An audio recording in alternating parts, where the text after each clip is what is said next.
Hello everyone, it's Chef Fran from Z Culinary, and today I'll be joined by my daughter Genevieve as we make our family favorite Bolognese. Cooking Bolognese is almost an all-day affair if done right, so we make it a tradition to have Genevieve join in on the fun so she might cultivate a love for this hearty, comforting dish, and perhaps she might have her own tradition when cooking it in the future. So whether it's grabbing someone in your family to help cook or cracking open a bottle of wine and listening to podcasts, I encourage you to make your own tradition when cooking up this awesome meal. Let's get started.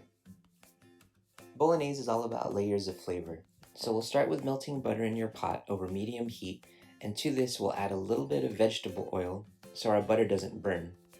After that, we add onions and cook it down for about 6 to 8 minutes.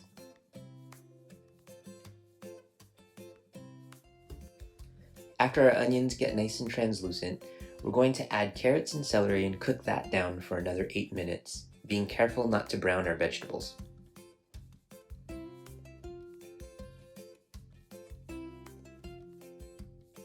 Next up, we'll add our meat. Here I have 1 pound of ground chuck and half a pound of ground pork. You want to break up the meat so that there are no large chunks and add a little bit of salt and pepper to it. Be careful not to oversalt the meat because it's going to be cooking for several hours and the intensity of the salt gets stronger the longer it cooks. You can always re-season a little bit at a time throughout the cooking process.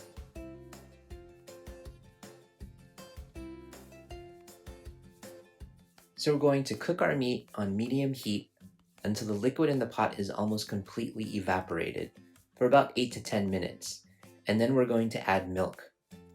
We'll then turn our heat to low and cook for about an hour until the milk evaporates.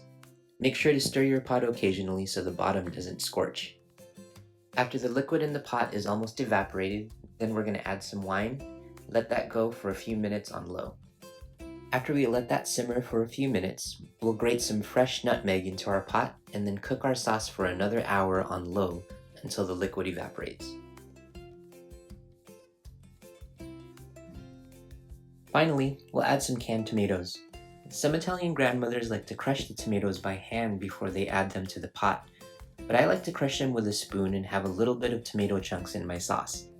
We'll be cooking this for about 2 to 2.5 hours until most of that liquid is once again gone. After letting it cook down, you should have a nice, thick, meaty sauce ready to slather over some pasta. To finish, I have some cooked bucatini, still hot from taking it out of the pot, and to that I'm going to add a pat of butter and mix it through until the pasta is coated. To that I'm going to add a generous spoonful of our sauce and mix it up.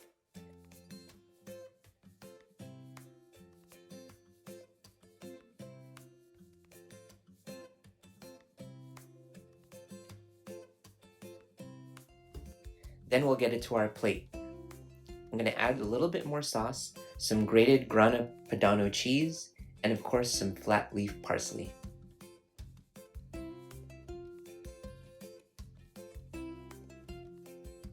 Thanks for watching and enjoy.